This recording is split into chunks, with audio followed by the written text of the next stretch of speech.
Ciao ragazzi, bentornati. Oggi vorrei parlarvi di alcuni verbi e di alcune espressioni che usiamo in italiano per indicare l'azione di mangiare in determinati orari della giornata.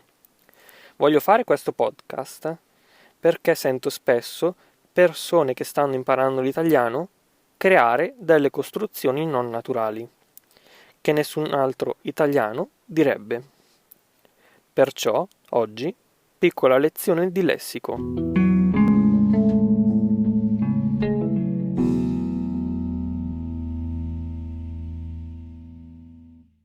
Iniziamo con il primo pasto della giornata, ovvero la colazione. Diciamo fare colazione per indicare l'azione di mangiare del cibo appena svegli. Non diciamo mangiare la colazione. Ricordatevi che fare colazione significa to have breakfast. Utilizziamo invece preparare la colazione per to make breakfast. Ricordatevi che quando avete il verbo fare, questo verbo sarà generalmente seguito da un sostantivo. Il sostantivo che indica il pasto della giornata in questo contesto. A metà mattinata potremmo avere un certo languore, appetito, e quindi potremmo fare uno spuntino oppure una merenda. Anche qui ritroviamo il verbo fare seguito da un sostantivo, cioè il sostantivo che indica il pasto della giornata. Fare uno spuntino o fare merenda. Fare merenda si usa normalmente, più spesso, nel pomeriggio, quindi quando si vuole indicare la merenda pomeridiana, quella del pomeriggio. Fare uno spuntino e fare merenda significano to have a snack.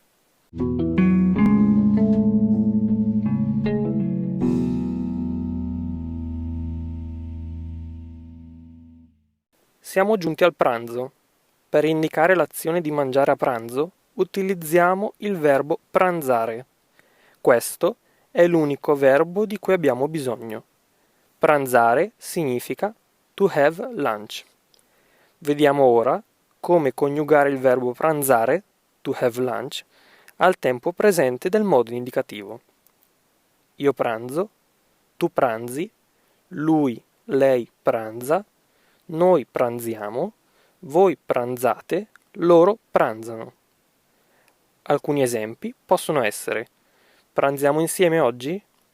Andrea pranza sempre alle 12.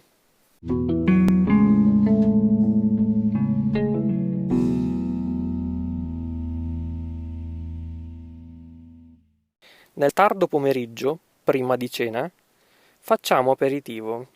Anche qui abbiamo il verbo fare, seguito dal sostantivo aperitivo.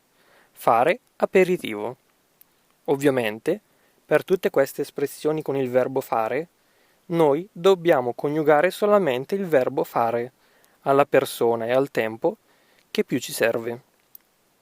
È ora di cena e quindi dobbiamo cenare. Cenare è il verbo che ci serve per indicare l'azione di mangiare. All'ora di cena. Cenare significa to have dinner. Vediamo ora la coniugazione del verbo cenare, to have dinner, sempre al tempo presente del modo indicativo. Io ceno, tu ceni, lui, lei cena, noi ceniamo, voi cenate, loro cenano. Alcuni esempi possono essere: ceniamo insieme stasera? A che ora ceni?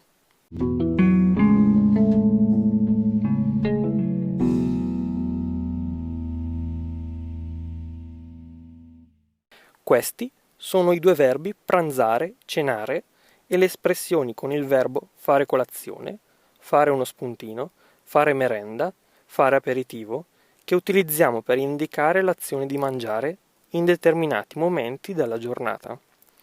Spero che abbiate preso appunti durante questo podcast e spero che le informazioni che vi ho detto vi siano utili per parlare dei vostri pasti, per parlare meglio e per sembrare più naturali durante le vostre conversazioni. Se utilizzerete questi verbi, queste espressioni, sembrerete assolutamente dei parlanti nativi. Quindi, mi raccomando, non utilizzate più mangiare il pranzo, mangiare la cena o mangiare la colazione. No. Il modo corretto è fare colazione, pranzare, cenare. Ok? Grazie mille per aver ascoltato questo mio podcast.